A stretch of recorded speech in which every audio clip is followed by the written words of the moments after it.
Picture this. It's 2:17 a.m. Your phone rings. Hospital. Your daughter, 7 months pregnant, beaten unconscious with a golf club by her own husband. But here's what will shock you. The affair that triggered this brutal attack, it never existed. The mistress? She had no idea she was being used. The loving husband, he'd been planning this murder for months. And the pregnant wife's father, he's a Fortune 500 CEO who's about to show Derek Sullivan what real power looks like. What happens when a sociopathic abuser picks the wrong family? When a man who owns half the city decides to destroy someone completely and legally. This isn't just a story about domestic violence. This is about systematic revenge so calculated, so devastating, that Derek's world doesn't just collapse, it gets obliterated piece by piece.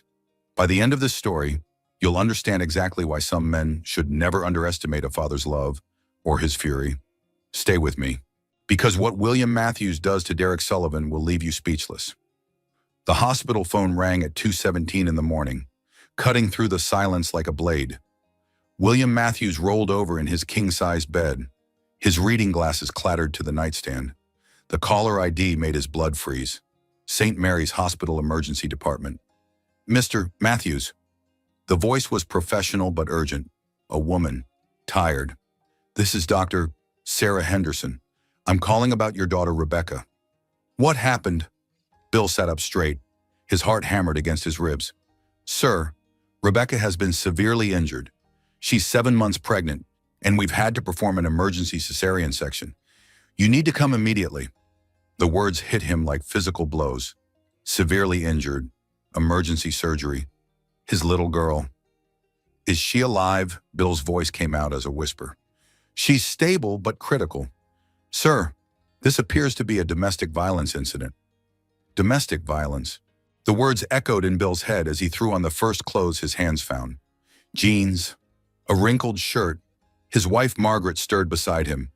"Bill, what's wrong? Rebecca's in the hospital. Get dressed. Now." Margaret's face went white in the lamplight. "What happened?" "I'll explain in the car." The drive to St. Mary's passed in a blur of streetlights and ignored traffic signals.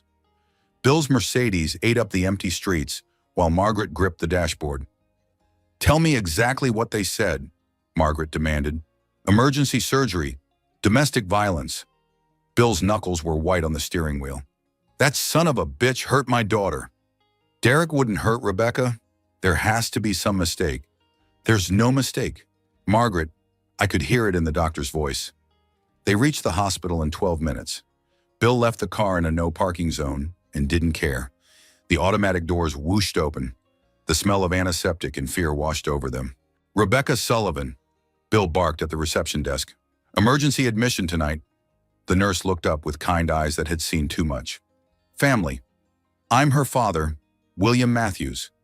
3rd floor, room 307. Dr. Henderson is waiting for you." The elevator ride lasted forever. Margaret held Bill's hand with trembling fingers. He stared at his reflection in the polished steel doors. Still wearing his pajama shirt, hair sticking up everywhere, looking every one of his 58 years. This morning he'd been planning quarterly board meetings. Right now he was just a terrified father. Dr. Henderson met them outside Rebecca's room. She was younger than Bill expected, maybe 45. Professional but compassionate. "Mr. and Mrs. Matthews, Rebecca is awake and asking for you." "The baby," Margaret whispered. "A girl. Premature but fighting. She's in the NICU. Rebecca named her Hope." "Hope." Bill's throat tightened. "What happened to my daughter?" His voice was deadly quiet. Dr. Henderson glanced around the busy hallway. She led them to a small conference room. "Rebecca has 3 cracked ribs, internal bruising, and a severe concussion. The trauma triggered premature labor." "Trauma from what exactly?" "She was struck with a blunt object multiple times. Her husband claims she fell downstairs." Bill's hands slowly clenched into fists. "Derek did this to her." "I can't make official accusations, Mr. Matthews, but I've been an emergency physician for 20 years. Falls look different from beatings." Margaret made a small, broken sound. Bill pulled her closer. "Where is Derek now?" Waiting room downstairs, he's been asking about insurance coverage. When Rebecca can be discharged, not asking if his wife was in pain, not worried about his premature daughter, insurance coverage. Can we see Rebecca? Of course, but she's very fragile right now, physically and emotionally. They followed Dr. Henderson down the hallway. Bill's leather shoes squeaked against the linoleum. Everything felt surreal and sharp at the same time. Rebecca looked impossibly small in the hospital bed. 29 years old, but she looked like the little girl who used to crawl into his lap during thunderstorms. Her face was swollen on the left side. A purple bruise spread across her cheek like spilled wine. "Daddy," her voice was barely audible. Bill moved to her bedside carefully. Wires and tubes snaked everywhere. "I'm here, sweetheart. Mom's here too." "I'm sorry." Tears rolled down Rebecca's cheeks. "I'm so sorry for causing trouble." "Sorry for what?" "Baby girl. Derek said no one would believe me if I told anyone. He said I was being dramatic and crazy." Bill's vision went red around the edges. His daughter was apologizing for being beaten nearly to death. "Rebecca, honey, look at me." He took her hand gently. "You have absolutely nothing to be sorry for. Nothing." She nodded, but doubt flickered in her eyes. Years of being told she was wrong, dramatic, unstable. "Where's Derek now?" Margaret asked softly. "Downstairs somewhere. He was upset about the hospital bills. Said our insurance doesn't cover this kind of thing." Rebecca's voice was hollow. "He asked if I could just say I fell down the stairs. Keep things simple. Keep things simple." While his wife lay broken and his daughter fought for life in an incubator. Bill stood up abruptly. Margaret grabbed his arm. "Where are you going?" "To find Derek." "Bill, no.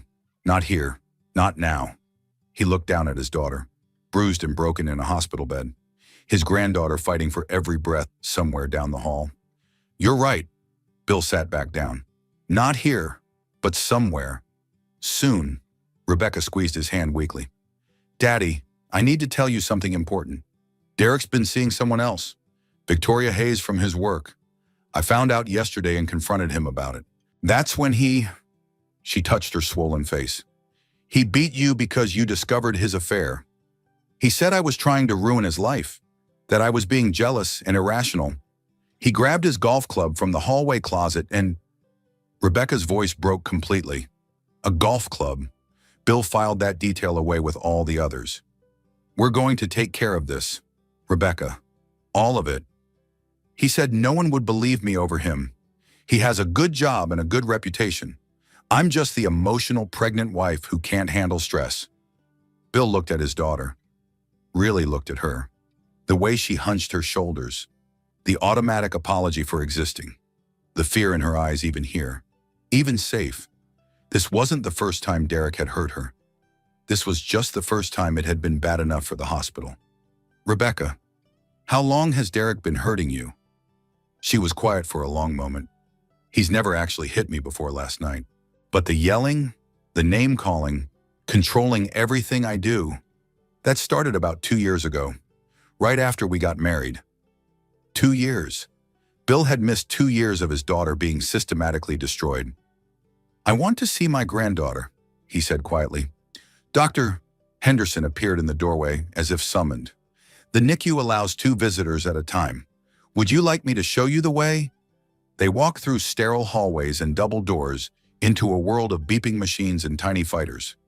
Hope Elizabeth Matthews was in isolette number 7. She was so small, barely 3 pounds, covered in wires and tubes, but her tiny chest rose and fell steadily. Her fingers were perfectly formed miniatures. "She's beautiful," Margaret whispered. Bill pressed his palm against the isolette's warm plastic wall. "Hello, sweetheart. I'm your grandpa.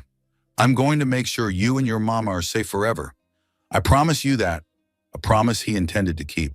No matter what it cost Derek Sullivan, Detective James Rodriguez arrived at St. Mary's Hospital at 6:30 a.m., carrying 20 years of experience reading between the lines of domestic violence cases. He'd already seen Derek Sullivan in the waiting room, designer polo shirt, perfectly styled hair, concerned expression that didn't quite reach his eyes, playing the worried husband role for anyone watching. Rodriguez had learned to spot the performance years ago. "Mrs. Sullivan." He knocked gently on Rebecca's door. I'm Detective Rodriguez. I need to ask you some questions about last night. Rebecca looked toward the doorway where Derek had just appeared. My husband's here. He can explain everything that happened. Actually, I'd like to speak with you privately first. Standard procedure in these cases. Derek's jaw tightened almost imperceptibly. There's no need for privacy. Detective, we have nothing to hide. Rebecca fell down our stairs last night. Terrible accident. Mr. Sullivan, I need you to wait in the hallway, please. I think I should stay. Rebecca gets confused when she's upset. Pregnancy hormones affect memory and judgment. Rodriguez had heard this exact script dozens of times. The helpful husband who needed to speak for his confused wife. Sir, I need to speak with Mrs. Sullivan alone. Hospital security can escort you to the waiting area if necessary. Derek's mask slipped for just a second. Rodriguez caught the flash of anger before the concerned husband expression returned. Of course, whatever helps Rebecca feel comfortable and safe. After Derek left, Rodriguez pulled a chair close to Rebecca's bed. She looked like a frightened child. Mrs. Sullivan, everything you tell me is completely confidential. You're not in trouble here. I'm here to help you. Derek already explained what happened to everyone. I fell down the stairs. Can you tell me about the fall in your own words? Rebecca's fingers twisted the hospital blanket nervously. I was carrying laundry upstairs to our bedroom. I missed a step somehow and tumbled down, hit my side hard on the wooden banister. Rodriguez had investigated hundreds of domestic violence cases. The story was always too neat, too rehearsed, too simple. What time did this accident happen? Around 10:30 last night, maybe 10:45. Were you and Derek having any disagreements yesterday evening? Rebecca's eyes darted toward the door. No, we don't really fight much. Derek doesn't like drama or conflict. Rodriguez leaned forward slightly. Rebecca, I've been doing this job for a very long time. Falls downstairs leave very specific injury patterns. Your injuries don't match a typical fall. I don't understand what you mean.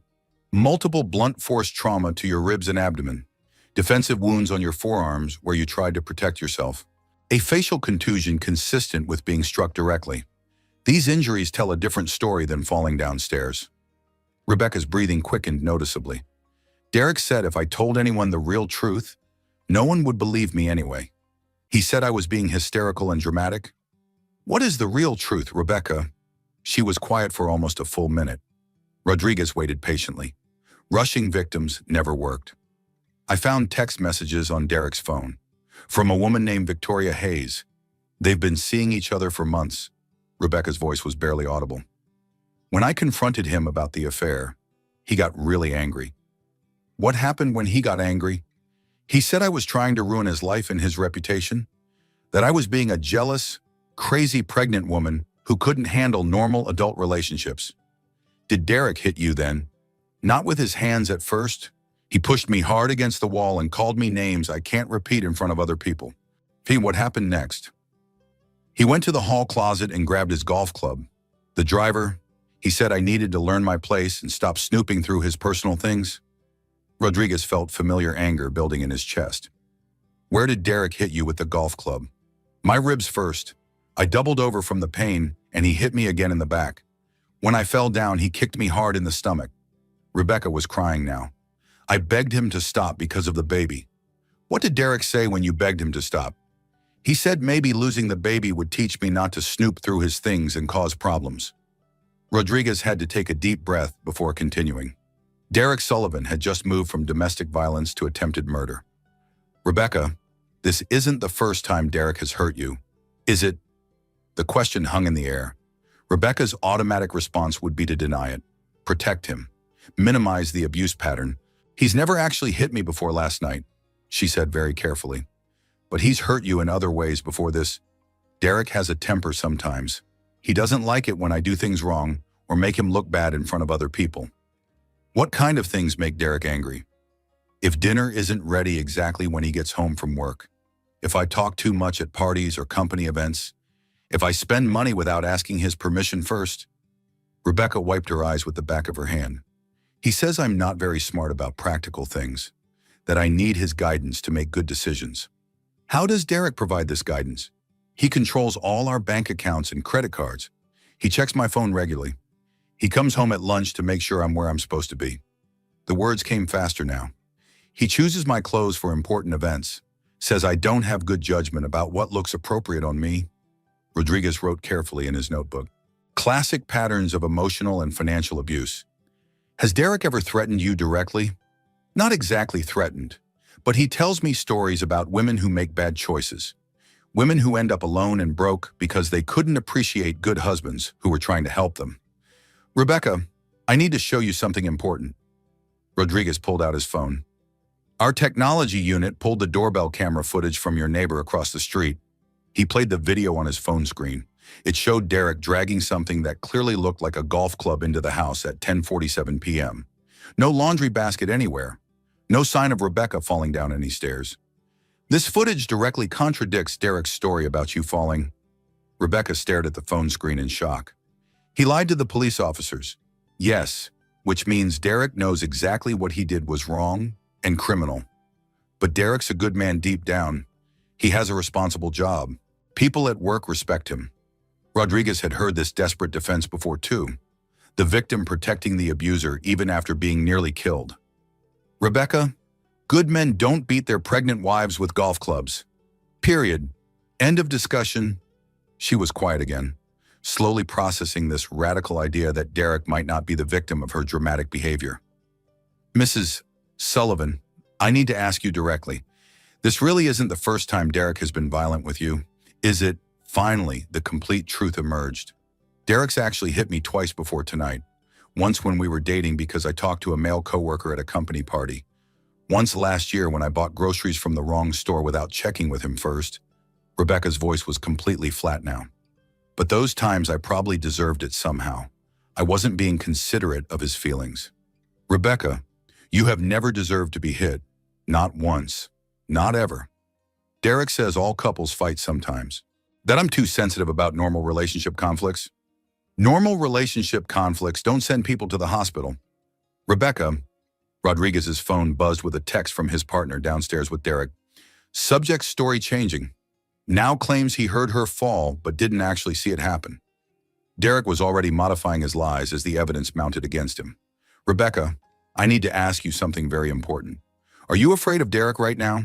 Sometimes, when he gets that look in his eyes, like last night when he picked up the golf club, she touched her bruised face gingerly. I really thought he was going to kill me. What stopped him from continuing the attack? I told him the neighbors might hear the noise, that people would ask questions if something serious happened to me. So Derek had stopped not out of remorse or love, but out of pure self-preservation. Rebecca, I'm going to arrest Derek for domestic violence and aggravated assault, but I need you to be completely honest with me about everything. No more protecting him. He said if I ever tried to leave him or cause legal trouble, he'd make sure I lost everything. That no court would give custody to an unstable woman with a history of making false accusations. Derek's been systematically manipulating you. Rebecca, making you believe things about yourself that simply aren't true. But what if he's right about me? What if I really am too emotional and dramatic for normal relationships? Rodriguez leaned forward intently. Rebecca, you're lying in a hospital bed because your husband beat you with a golf club for discovering his affair. You are the victim here, not the problem. Something important shifted in Rebecca's eyes, like she was hearing the words clearly for the first time. I'm not crazy, she said quietly but firmly. No, you're not crazy at all. I know exactly what happened to me last night. Yes, you do know exactly what happened. Derek tried to kill me and my baby because I found out about his girlfriend. That's exactly what happened. Rebecca looked directly at Rodriguez for the first time during their conversation. I want to press full charges against Derek. That's exactly what we're going to do. We're going to take care of this situation completely. As Rodriguez left Rebecca's room, he saw Derek pacing in the hallway with his phone pressed to his ear. I don't care what it costs me, Derek was saying urgently. Find me a lawyer who specializes in this exact kind of situation. The kind of lawyer who wins these cases? Derek Sullivan was already preparing for legal war. Rodriguez smiled grimly as he walked toward the elevator. Derek had no idea what was coming for him. Bill Matthews stood in the hospital parking garage at 7 a.m., watching Derek Sullivan through the windshield of his Mercedes. Derek paced between parked cars, gesturing angrily into his phone. From 50 feet away, Derek looked like exactly what he was. A middle management wannabe in an expensive polo shirt, trying to buy his way out of serious consequences. Bill had built a Fortune 500 company from absolutely nothing. He knew predators when he saw them. His phone rang. Frank Morrison, his head of security. "Sir, I have preliminary information on Derek Sullivan." "Go ahead, Frank." 32 years old, middle management at Patterson Marketing, makes $68,000 a year but lives like he makes twice that amount. Significant credit card debt, most of it hidden from his wife. Bill leaned against his car, listening carefully. "What else did you find?" This isn't Derek's first experience with domestic violence charges. Found a restraining order filed by an ex-girlfriend named Amanda Wilson 3 years ago. She dropped all charges 2 weeks later. Why would she drop the charges? Still investigating that angle. But Amanda Wilson suddenly paid off her student loans right after dropping the charges. $43,000 in a single payment. Derek had bought his way out of consequences before. "Frank, I want absolutely everything on this man. Employment history, financial records, every parking ticket, every speeding ticket. I want to know what he had for breakfast on Tuesday." "Yes, sir. Anything else you need immediately. Find Amanda Wilson. I want to talk to her personally." "Already working on that, sir." Bill hung up and continued watching Derek. His son-in-law was still on the phone, voice rising even from this distance, even 50 feet away. Bill could see the anger, the entitlement, the complete lack of remorse. This was the man who'd beaten his pregnant daughter with a golf club. Bill's phone buzzed with a text from Margaret. "Rebecca asking for you urgently. Room 307. He took the elevator back upstairs, but stopped at the NICU first. Hope was awake, her tiny eyes tracking movement. A nurse named Janet was adjusting her feeding tube with gentle hands. "How is she this morning?" Bill asked quietly. "Much stronger than yesterday. Babies are natural fighters, especially when they have important reasons to fight for their lives." "What kind of reasons?" "Love, security, knowing someone's going to protect them no matter what." Janet looked at Bill carefully. "This baby's got a grandfather who's going to make sure she's completely safe." "How can you tell that 40 years of nursing premature babies? I can always spot the real protectors." Bill pressed his hand against the isolette's warm surface again. "That's absolutely right, sweetheart. Grandpa's going to take care of everything that needs taking care of." When he reached Rebecca's room, she was sitting up slightly, looking more alert than she had since the attack. Margaret sat in the chair beside her bed, holding her hand. "Daddy, I told Detective Rodriguez everything. About Derek hitting me before. About him controlling our money and checking my phone constantly." Rebecca's voice was noticeably stronger. "I'm pressing full charges against him. That's my brave girl. But I'm scared. Daddy, Derek has connections at his work. He knows important people. What if they don't believe my word against his?" Bill sat on the edge of her hospital bed carefully. "Rebecca, do you remember when you were 7 years old and Jimmy Peterson was bullying you at school? The boy who pushed me off the swing set and called me names? What did I tell you about bullies back then? That bullies count on people being too afraid to fight back against them. And what did we do about Jimmy Peterson? You talked to his father, and then his father's boss, and suddenly Jimmy Peterson wasn't such a tough guy anymore." Bill smoothed Rebecca's hair back from her bruised forehead gently. "Derek Sullivan is just a bigger, older version of Jimmy Peterson. He's counting on you being too afraid to fight back. But what if Derek tries to hurt me again for pressing charges? He won't get the chances, sweetheart." Margaret looked at her husband with concern. "Bill, what exactly are you planning to do?" "I'm planning to be a father and a grandfather. Nothing more, nothing less." His phone buzzed again. Frank Morrison. "Sir, I found Amanda Wilson. She's agreed to meet with you this afternoon. 2 o'clock at the Starbucks on 5th Street. "Thank you, Frank." Rebecca looked curious. "Who's Amanda Wilson?" "Daddy, Derek's ex-girlfriend, the one he beat up 3 years ago. Derek told me she was mentally unstable, that she made up crazy stories about him when he tried to break up with her. What else did Derek tell you about his past relationships? That women always became obsessed with him after dating.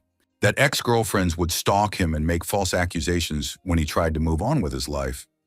Rebecca frowned thoughtfully. "He said I was different from all the others, more mature and emotionally stable." Bill felt that familiar rage building again. Derek had used the exact same playbook on Rebecca that he'd used on Amanda Wilson. Isolate, control, abuse, then blame the victim for being unstable. Rebecca, I want you to think about something carefully. In all the time you've known Derek, has he ever taken responsibility for anything going wrong? Rebecca was quiet for a moment, really considering the question. Now that you mention it, no. Everything was always someone else's fault. His boss was incompetent. His coworkers were jealous of his success. I was too emotional or dramatic about normal things. And when Derek hit you last night, he said I made him do it by snooping through his phone and causing problems. Do you see the pattern now? Derek's never wrong about anything, ever. Rebecca's eyes widened with sudden understanding. Oh my God, he really is exactly like Jimmy Peterson. Exactly like Jimmy Peterson, just with better clothes and a bigger vocabulary. Margaret reached for Rebecca's hand again. Sweetheart, why didn't you tell us Derek was hurting you before this? Because I thought it was my fault somehow. Derek's so smart and successful. Everyone at his company respects him. If he was constantly unhappy with me, I figured I must be doing something fundamentally wrong. Bill had heard enough.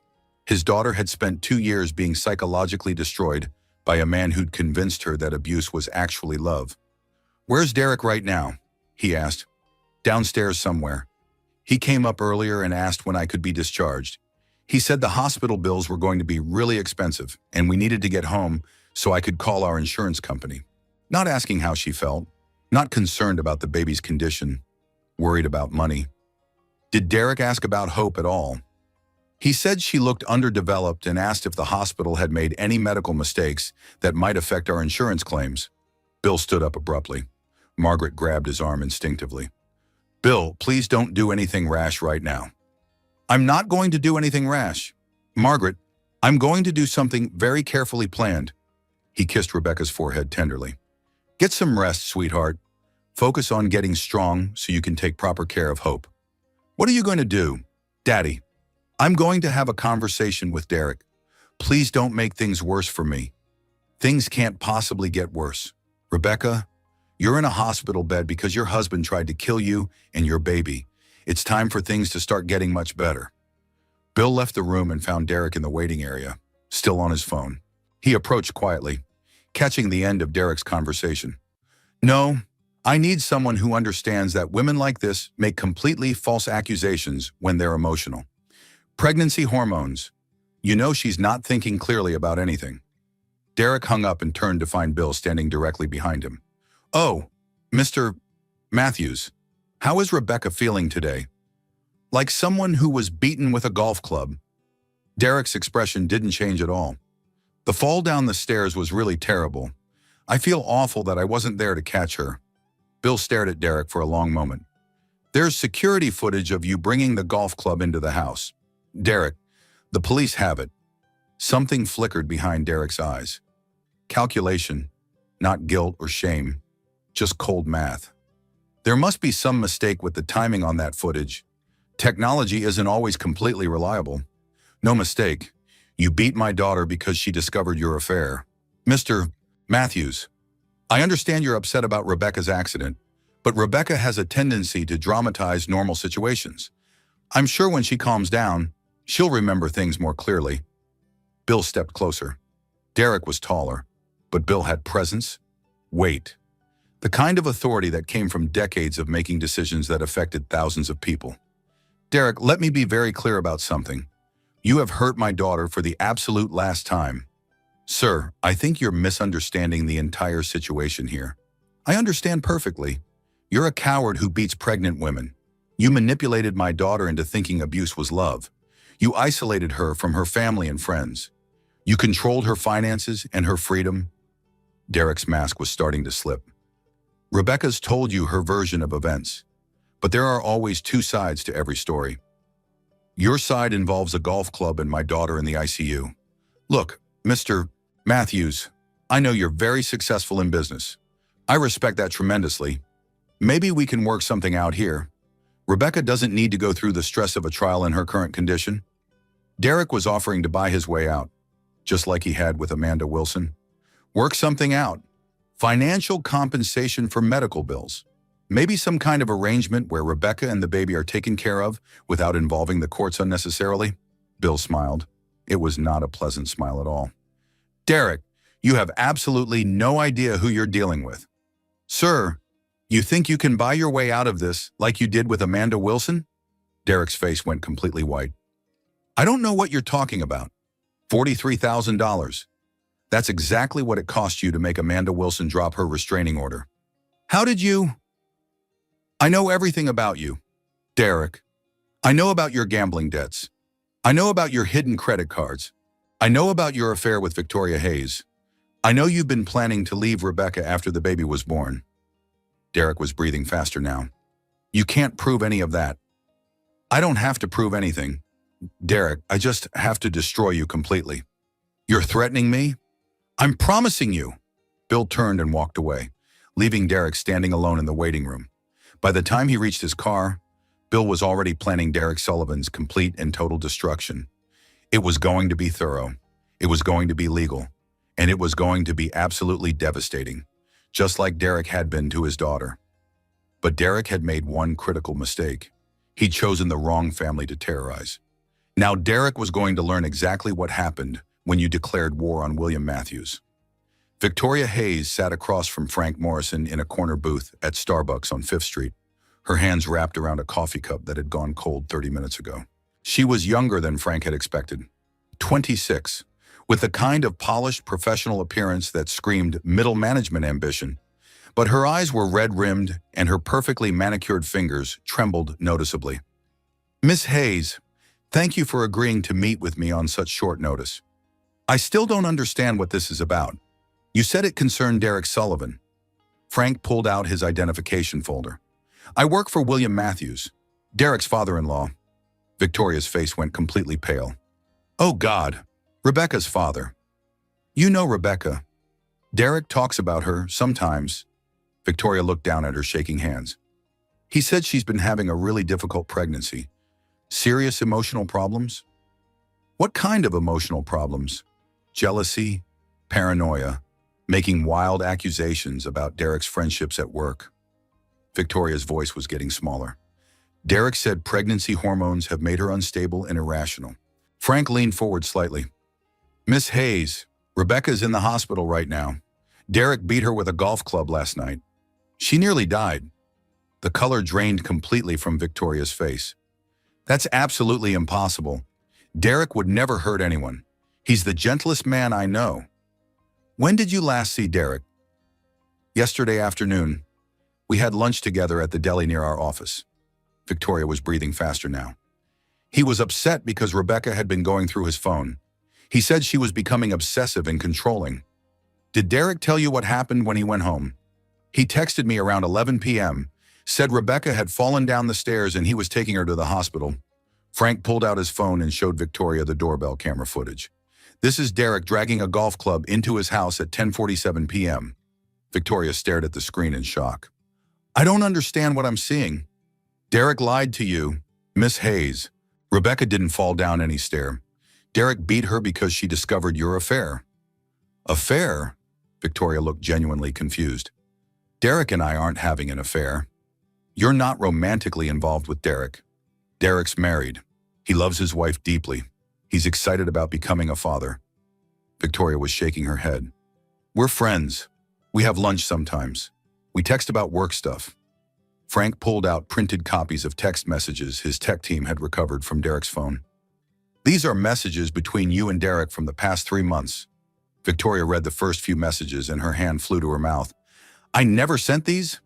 The messages were explicit, sexual, detailed plans for meetings and intimate encounters. Miss Hayes, these messages came from your phone number. But I never wrote these words. I would never. Victoria was reading faster now, her face growing more horrified with each message. This one says I told Derek I loved him and wanted him to leave his wife. You didn't write that message. I've never said anything like that to Derek, ever. Victoria looked up at Frank.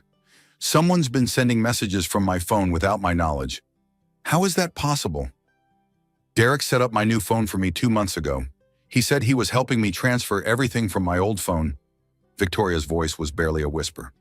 He had my phone for an entire weekend. Frank made a note. Derek had been creating evidence of an affair that didn't exist. Miss Hayes, what exactly is your relationship with Derek? We work together. We're friends. Sometimes we have lunch or coffee. Victoria was starting to cry. He talks about Rebecca constantly, how much he loves her, how worried he is about her emotional state during the pregnancy. What does Derek say about Rebecca's emotional state? That she's become paranoid and jealous since getting pregnant, that she accuses him of things that aren't true, that pregnancy hormones have made her completely irrational. Has Derek ever made romantic advances toward you? Never. He's completely devoted to Rebecca. He shows me pictures of the ultrasounds. He talks about what kind of father he wants to be. Frank showed Victoria another set of messages. These were the ones Derek had sent to Rebecca, making it look like Victoria was pursuing him aggressively. Derek sent these messages to his wife, claiming you wrote them. Victoria read the messages and started sobbing. He made me look like some kind of predator, like I was trying to break up his marriage. Miss Hayes, Derek has been manipulating both you and Rebecca, creating fake evidence to make Rebecca think you were having an affair. But why would he do that? So when he beat Rebecca for being suspicious, it would look like she was a jealous, paranoid wife who drove him to violence? Victoria stared at Frank. You're saying Derek planned this whole thing? I'm saying Derek is a very careful predator who creates elaborate justifications for his abuse. But the messages from my phone, how did he send them without me knowing? Spyware. Apps that let someone control your phone remotely. Frank made another note. Derek's been controlling your phone for months, sending messages to himself that you never wrote. Oh my God! Victoria put her head in her hands. Rebecca thinks I stole her husband. Rebecca thinks you've been having an affair with Derek for months. But it's not true. None of it's true. Victoria looked up with sudden understanding. Derek's been lying to both of us this entire time. What else has Derek told you about Rebecca? That she's become suspicious and controlling since getting pregnant, that she checks his phone and follows him sometimes, that she makes embarrassing scenes at company events. Who has Derek shown you evidence of this behavior? Photos of Rebecca sitting in her car outside his office building? Screenshots of her calling him multiple times during important work meetings? Miss Hayes, Derek has been stalking his own wife and taking pictures to make her look unstable? Victoria's face crumpled completely. How could I be so stupid about everything? You weren't stupid. Derek is a skilled manipulator. This isn't your fault at all. But I believed him completely. I felt sorry for him. I thought he was trapped with a crazy wife. That's exactly what Derek wanted you to think. Frank's phone buzzed with a text message. He read it and frowned. Miss Hayes, I need to ask you something important. Has Derek ever asked you to lie for him? Not exactly lie, but he asked me to keep our friendship private because Rebecca gets jealous of his female coworkers. Anything else? He asked me to text him during certain times so he could show Rebecca that I was bothering him at work inappropriately. You've been providing Derek with evidence to use against you. Victoria was crying harder now. I was helping him prove his wife was paranoid about nothing. But the affair was real in Rebecca's mind because of the fake messages. Miss Hayes, Derek beat Rebecca because she confronted him about an affair that never happened. Using evidence Derek created himself. This is completely insane. This is calculated and premeditated. Derek has been setting up this scenario for months. Frank leaned back in his chair. Derek Sullivan was more dangerous than he'd initially thought. This wasn't a crime of passion. This was premeditated psychological warfare. Miss Hayes, would you be willing to help us prove Derek's been manipulating both you and Rebecca? How can I help Hunter wear a recording device? Get Derek to admit what he's been doing. Victoria nodded immediately. Yes, absolutely. That poor woman. She must think I'm a complete monster. Rebecca thinks you deliberately seduced her husband and destroyed her marriage. I have to fix this somehow. I have to help her understand that none of this was real. Frank made a final note in his file. Derek Sullivan had created the perfect crime. Make the victim look crazy, make the witness look guilty, make himself look like the reasonable husband driven to desperate measures. But Derek had made one critical mistake. He'd underestimated William Matthews. And now Derek was about to discover what happened when you hurt the daughter of a man who owned half the city. The meeting with Victoria Hayes ended with her agreeing to cooperate fully. As Frank drove back to brief Bill Matthews, he reflected on Derek's elaborate deception. Derek hadn't just beaten his wife. He'd spent months psychologically torturing her, making her question her own sanity, building a justification for violence that would hold up in court. Derek Sullivan was a sociopath, and Bill Matthews was about to destroy him with the same methodical precision Derek had used to destroy Rebecca. This was going to be very interesting. But first, Frank had to meet with Amanda Wilson, the woman who'd survived Derek Sullivan once before. Amanda Wilson lived in a small apartment complex on the east side of town, the kind of place where people minded their own business and asked very few questions. Frank Morrison had been waiting in his car for 20 minutes when she finally appeared. She was 31, with the careful posture of someone who'd learned to make herself invisible. Her eyes darted around the parking lot before she approached his car. "You said this was about Derek Sullivan." Her voice was steady, but Frank could see her hands shaking. "Yes, ma'am. I work for William Matthews. Derek's current wife is in the hospital." Amanda's face went white. "What happened to her?" "Derek beat her with a golf club. She's 7 months pregnant." Amanda closed her eyes and leaned against the car. "I knew this would happen eventually. I tried to warn people." "Miss Wilson, would you be willing to tell me about your relationship with Derek?" "Not here.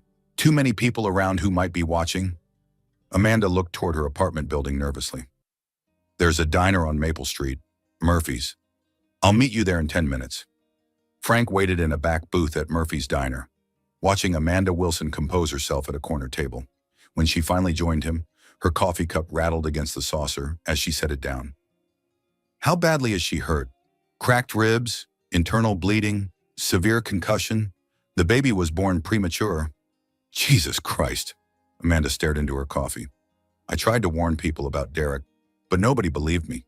What happened between you and Derek?" "We dated for 18 months. He was charming at first, attentive, made me feel special and important." Amanda's voice was flat, emotionless. "Then slowly he started changing all the rules." "What kind of rules?" "What I could wear, who I could talk to, where I could go without his permission. He said he was protecting me from making bad decisions." Frank made notes as Amanda talked. The exact same pattern Derek had used with Rebecca. "When did the violence start?" "About 6 months into the relationship.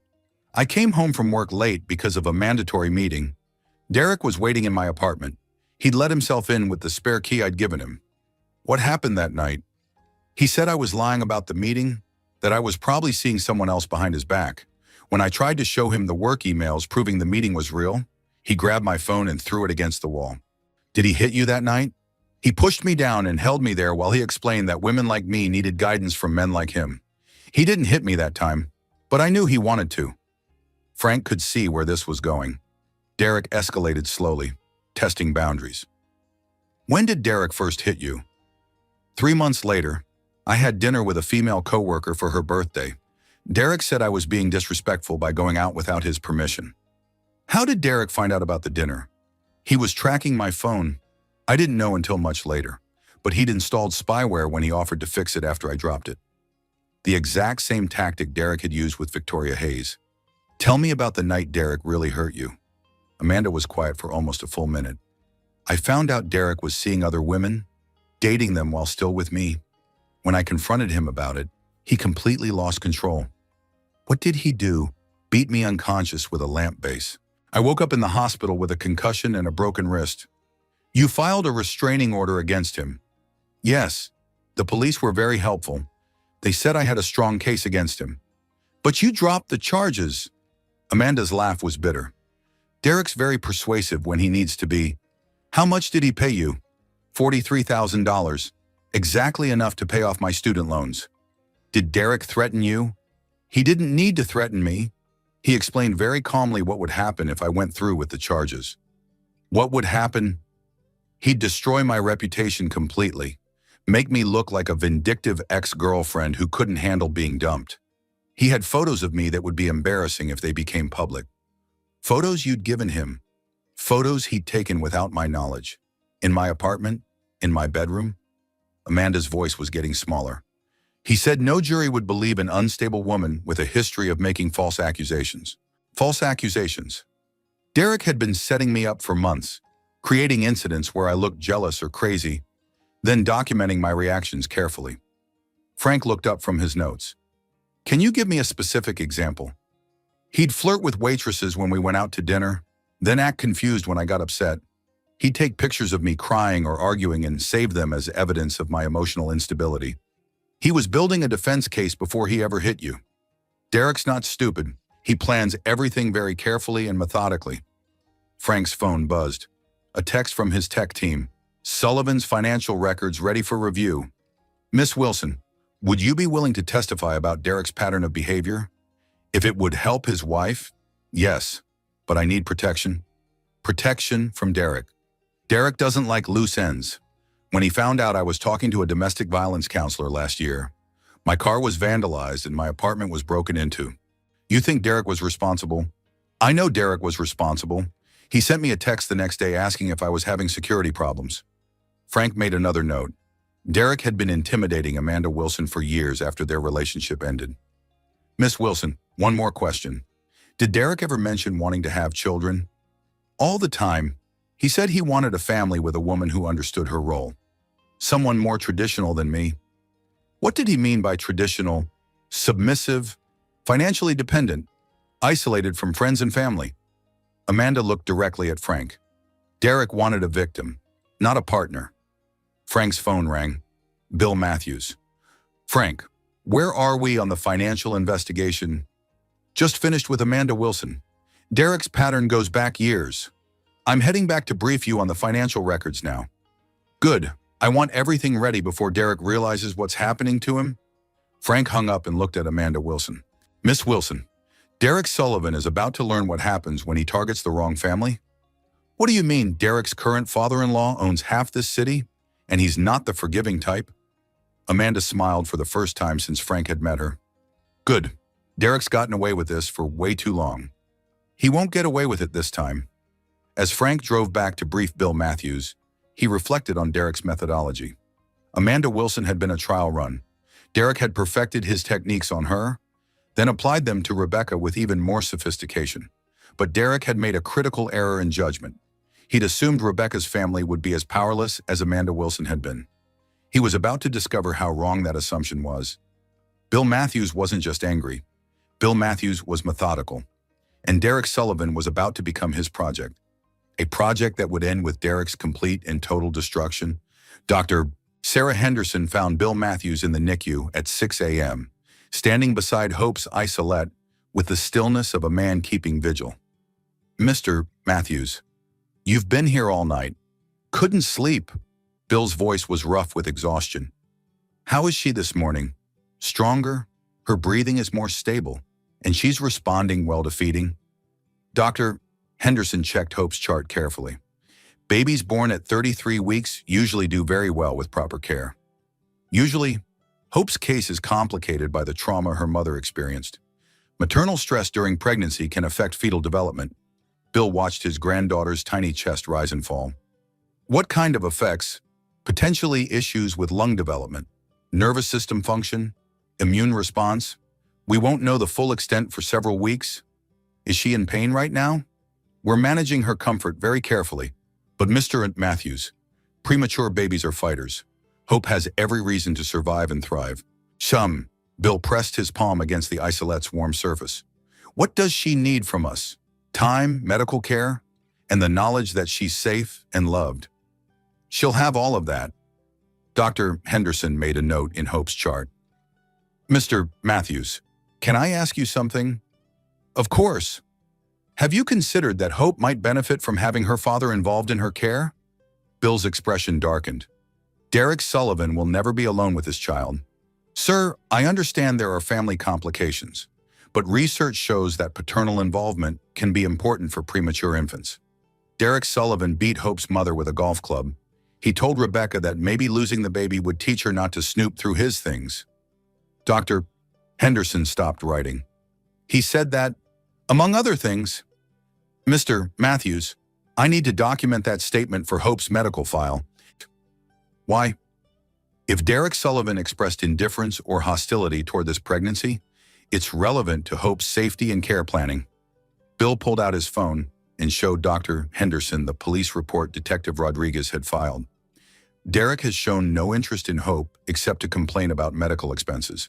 He asked if the hospital had made any mistakes that might affect insurance claims. Dr. Henderson read the report with growing concern. "This is very serious, Mr. Matthews." "Yes, it is." "Has Derek attempted to visit Hope?"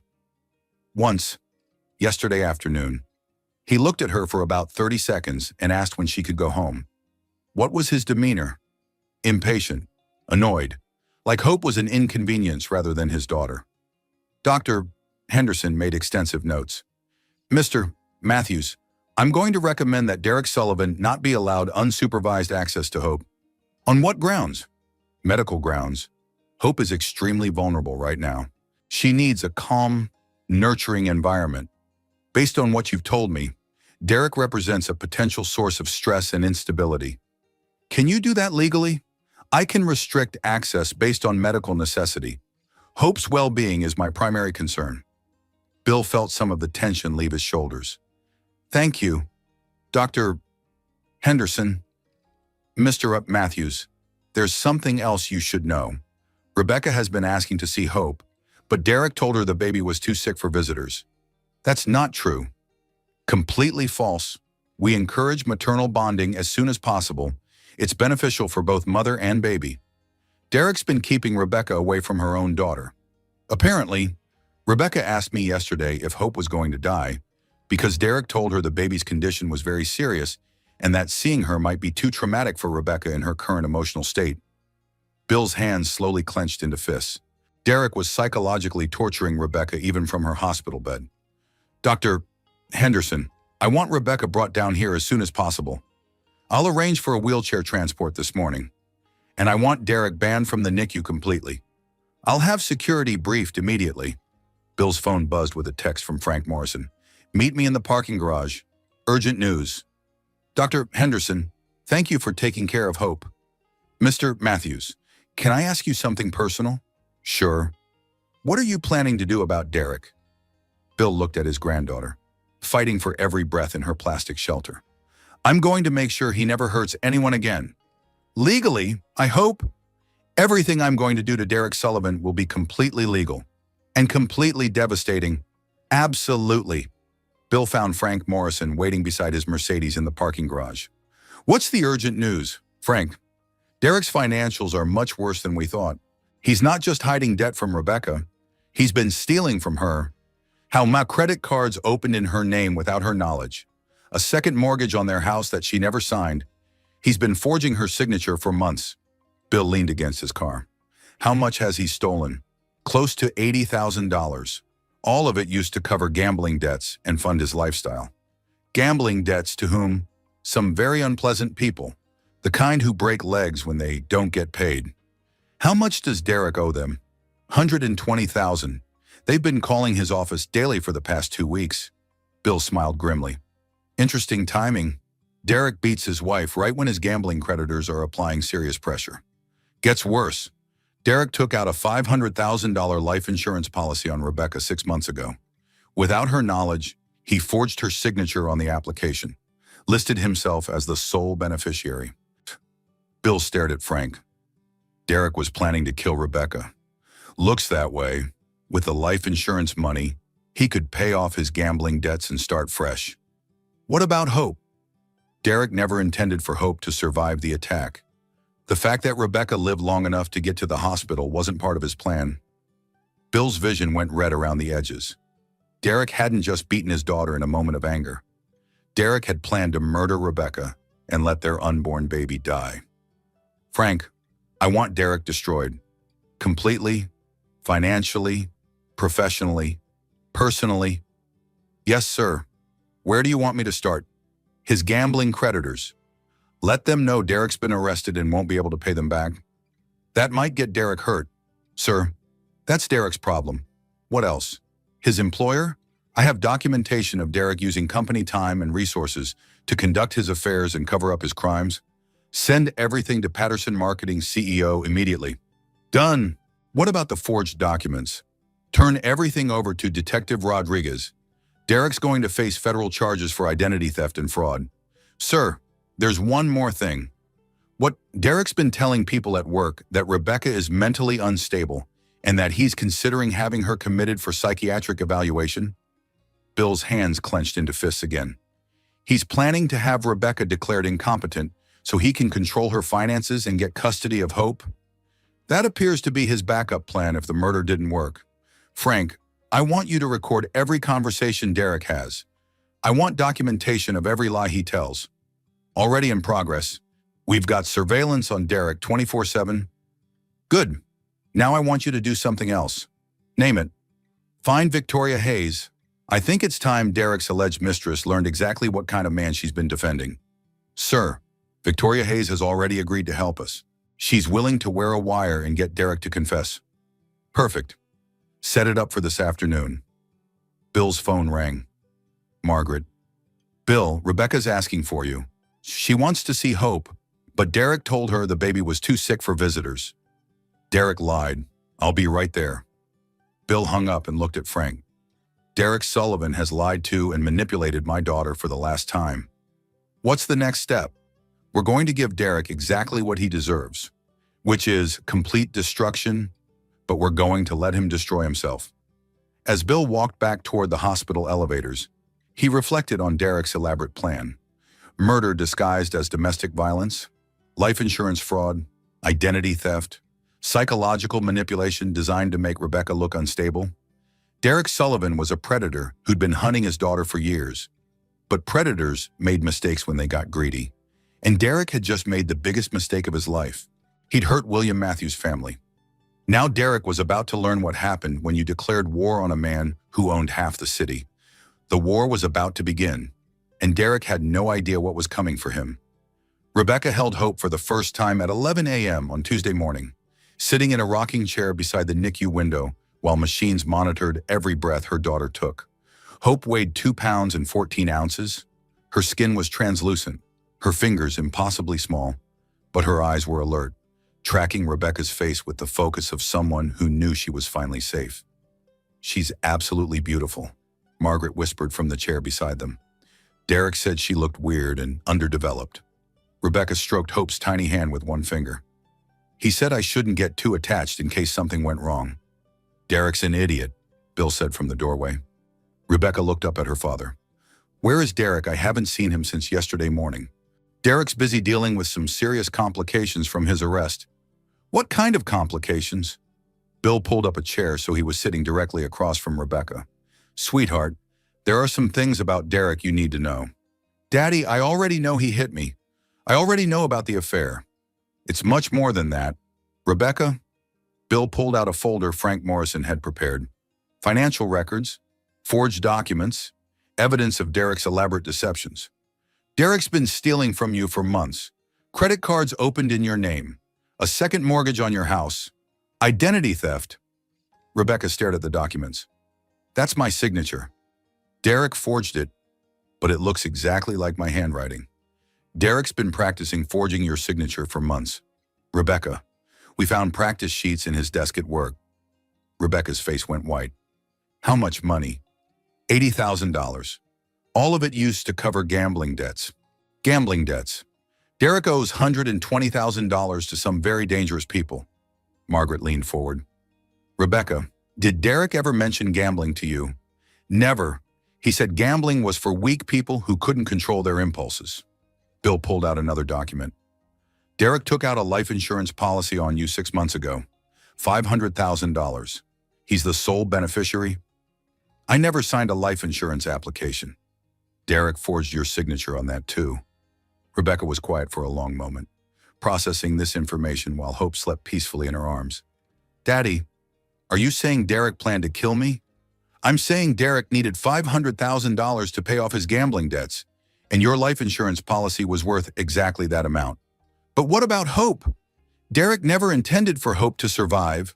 Rebecca started crying silently, tears falling onto Hope's blanket. He was going to kill both of us, but he didn't. Sweetheart, you're both alive. You're both safe. What happens now? Derek's going to face federal charges for identity theft, fraud, attempted murder, and conspiracy. What about the affair with Victoria Hayes? Bill pulled out printed copies of the text messages Frank's team had recovered. Rebecca, there was no affair.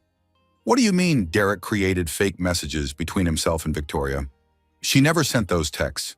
Derek was controlling her phone remotely. Rebecca stared at the evidence. None of it was real. Derek spent months creating fake evidence of an affair so that when he beat you for being suspicious, you would look like a jealous, paranoid wife. Victoria Hayes never wanted Derek.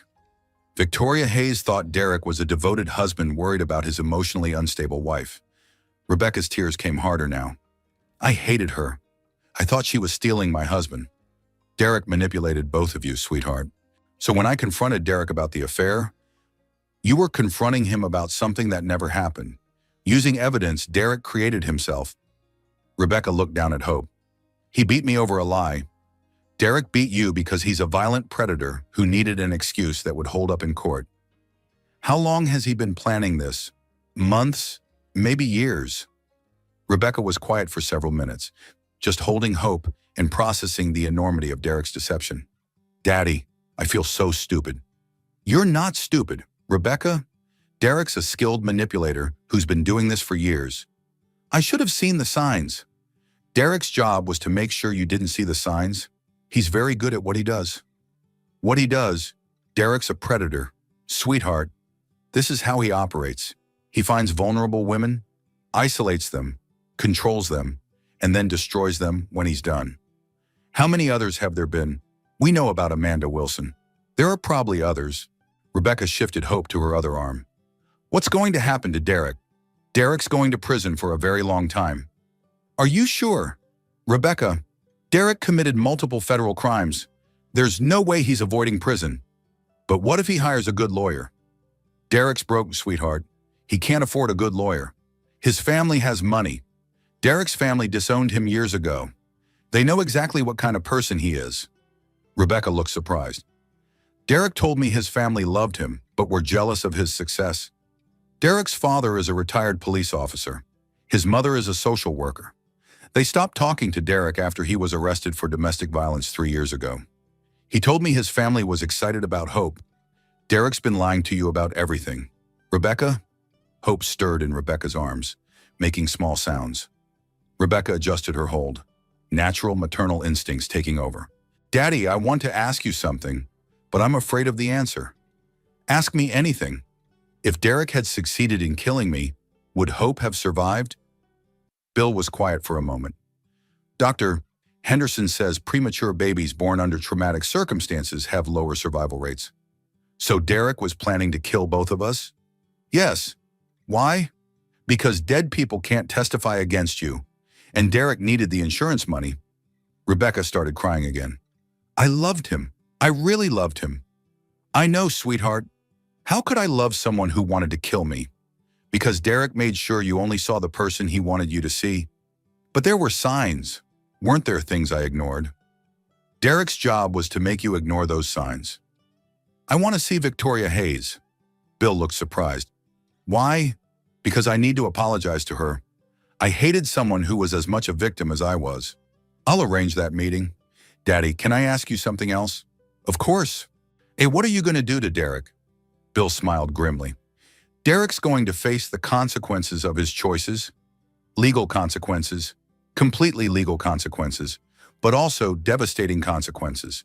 Derek Sullivan is about to learn what happens when you target the wrong family. Rebecca looked down at Hope, who was sleeping peacefully despite the chaos surrounding her birth. Good, Rebecca said quietly. Derek deserves whatever happens to him. Yes, he does. Daddy? What a sweetheart. Thank you for protecting us. That's what fathers do. Rebecca, we protect our families. Even when our families make stupid mistakes. Especially then, Rebecca closed her eyes and held Hope closer. For the first time in months, she felt truly safe. Derek Sullivan had made the biggest mistake of his life. He'd hurt William Matthews' daughter. Now Derek was going to pay the price, and the price was going to be everything he had, everything he was, everything he would ever be. Victoria Hayes sat in the parking lot outside Patterson Marketing at 12:30 p.m., wearing a wire the FBI had provided and trying to control her breathing. Detective Rodriguez's voice came through her earpiece. Victoria, remember, just get Derek talking. Let him explain himself. Don't push too hard. What if he suspects something? Derek thinks you're on his side. Use that to your advantage. Victoria walked into Patterson Marketing and found Derek at his desk, looking like a man who was trying very hard to appear normal. His usually perfect hair was disheveled, and there were dark circles under his eyes. Derek, are you okay? I heard about Rebecca's accident. Derek looked up with obvious relief. Victoria, thank God. Finally someone who understands what I'm going through. It must be so difficult for you. You have no idea. Rebecca's in the hospital making all these crazy accusations. She's telling people I hurt her on purpose. Victoria sat down in the chair across from Derek's desk. That's terrible. But Rebecca's been unstable for months, right? Exactly. Pregnancy hormones have made her completely irrational. Now she's claiming I beat her with a golf club. A golf club? That's crazy. I know, right? Rebecca fell down the stairs. I wasn't even home when it happened. Victoria leaned forward with apparent concern. Derek, are you sure about the timeline? Because I thought you texted me from home when it happened. Derek's expression flickered almost imperceptibly. I got home right after she fell. She was lying at the bottom of the stairs. That must have been terrifying for you. It was. But now Rebecca's father is trying to turn this into some kind of criminal case. What do you mean? William Matthews thinks he can use his money and influence to railroad me. He's hired private investigators to harass me. That's awful. What are they investigating? Nothing? Everything. They're trying to make my relationship with you look inappropriate. Victoria's pulse quickened. Our relationship. You know what I mean. Our friendship. The lunches we've had. The text messages. Derek, about those text messages. What about them? Some of them were pretty explicit.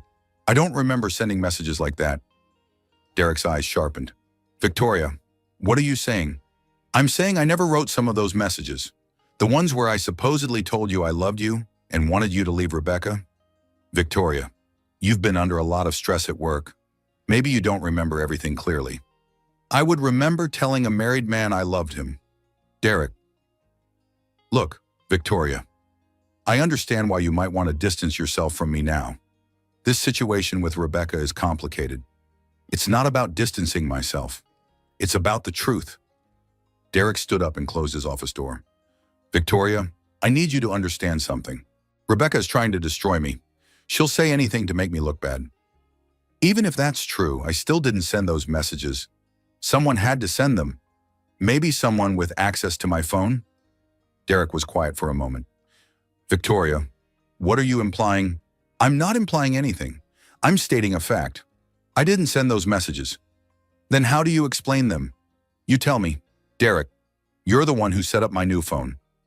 Derek's mask started to slip. I helped you transfer your data. That's all.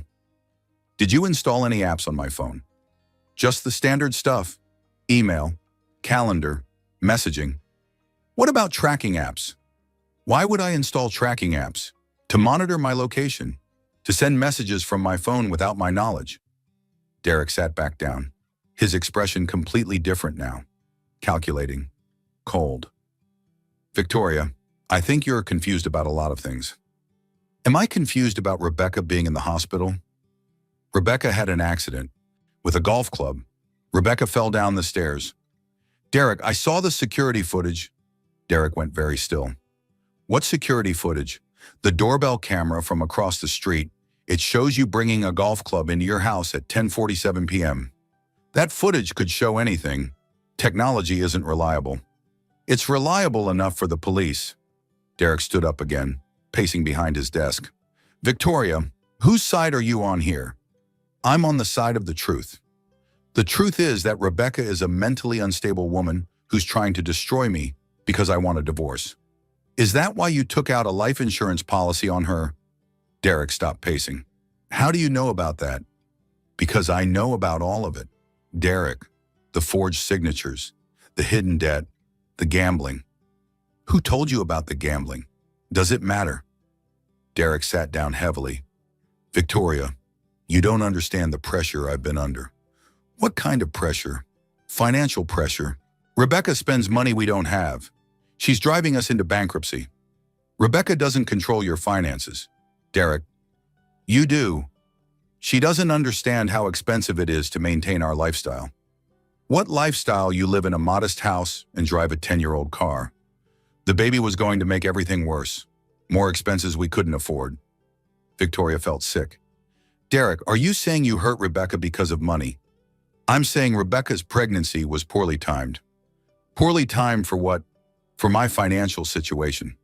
So you decided to solve your financial problems by killing your pregnant wife? Derek looked directly at Victoria for the first time since she'd started asking hard questions. I decided to solve my problems the only way I could. By committing murder, by eliminating complications. Victoria stared at Derek, finally seeing him clearly. You really were planning to kill Rebecca. Rebecca was going to leave me eventually. Take half of everything. Demand child support I couldn't afford. It was easier to handle things my way. Your way, clean, simple. One incident that solved all my problems. Except Rebecca survived. That was unexpected. And now you're facing murder charges. Derek's expression hardened completely. Now I'm facing a lot of complications I didn't plan for. Like William Matthews. William Matthews thinks his money makes him untouchable. He's about to learn otherwise. What do you mean? I mean rich men have just as much to lose as poor men. Sometimes more. Victoria felt a chill run down her spine. Derek, are you threatening Mr. Matthews? I'm stating a fact. Wealthy men often have secrets they don't want exposed. What secrets? Business practices, financial arrangements, personal indiscretions. You're planning to blackmail Rebecca's father. I'm planning to level the playing field. Derek, Mr. Matthews hasn't done anything wrong. Everyone's done something wrong. Victoria, some people are just better at hiding it. Victoria realized that Derek was completely detached from reality. In his mind, he was the victim. Everyone else was the problem. Derek, do you feel any remorse about what you did to Rebecca? Remorse for what? For beating her with a golf club? For trying to kill her and your baby? Derek was quiet for a long moment. Rebecca made her choices. Victoria, I made mine. That's not an answer. It's the only answer you're going to get. Victoria stood up to leave. Derek, I think you need professional help. I think I need new friends. People who understand loyalty. I was loyal to you until I realized what you really are. And what am I? A monster. Derek smiled for the first time during their conversation. If that's what it takes to win, Victoria, then that's what I am. Victoria left Derek's office and walked quickly to her car. Detective Rodriguez was waiting in the parking lot. Did you get everything? Victoria asked. Every word. Derek just confessed to premeditated murder on tape. He's completely insane. No, Victoria, Derek's completely sane. That's what makes him so dangerous. 2 hours later, Derek Sullivan was arrested at his desk at Patterson Marketing in full view of his colleagues and news cameras. Derek Sullivan, you're under arrest for attempted murder, domestic violence, identity theft, fraud, and conspiracy to commit murder. Derek's carefully constructed mask finally shattered completely. This is ridiculous. I want my lawyer. You'll have that opportunity, Mr. Sullivan. My wife is mentally unstable. She's making false accusations. Mr. Sullivan, we have your confession on tape. Derek's face went white. What confession? Your conversation with Victoria Hayes. You admitted planning to kill your wife to solve your financial problems. Within hours, the arrest footage was on every news station. Derek's gambling creditors received anonymous tips about his arrest. His employer fired him immediately. His assets were frozen. By evening, Derek Sullivan had lost everything. 6 months later, Rebecca Matthews stood at the podium in the community center, looking out at women who had come to hear her speak at the Domestic Violence Survivors Support Group. Hope Elizabeth Matthews, now a healthy 8-month-old baby, sat in Margaret's arms in the front row. My name is Rebecca Matthews. 6 months ago, I was lying in a hospital bed, beaten unconscious by the man who promised to love me. Today, I'm here to tell you that survival is possible. Derek was serving 28 years in federal prison. All appeals denied. Rebecca had returned to college, planning to become a domestic violence counselor. She was dating carefully, a kind man named David who understood that love meant building someone up, not tearing them down. Derek told me no one would believe me, but someone always will. There are people trained to help, trained to protect you. Her phone buzzed with a text. Hi, this is Jennifer. I was at your talk tonight. I've been married to my abuser for 8 years. I think I'm ready to leave. Can you help me? Rebecca typed back immediately. Yes, tell me your story. I believe you, because that's what survivors did. They saved each other. Derek was locked in a cage. Rebecca was free. And that freedom was something Derek could never take away again. Justice hadn't just been served. Justice had transformed into something bigger. Protection for other women from men like Derek Sullivan. Rebecca Matthews had won. Completely. Forever. If Rebecca's story moved you, if you believe survivors deserve justice, show your support by hitting that like button. Your engagement helps stories like this reach women who need to hear them. Share this with someone who needs to know they're not alone. Comment below if you've ever recognized yourself in Rebecca's experience. Your words could save a life. And subscribe with notifications on, because every week we bring you true stories of courage, survival, and justice that remind us all you're stronger than you know. Remember, if you're in an abusive situation, you deserve better. The National Domestic Violence Hotline is always available. You matter. Your story matters. Thank you for listening. Thank you for caring. Until next time, stay strong.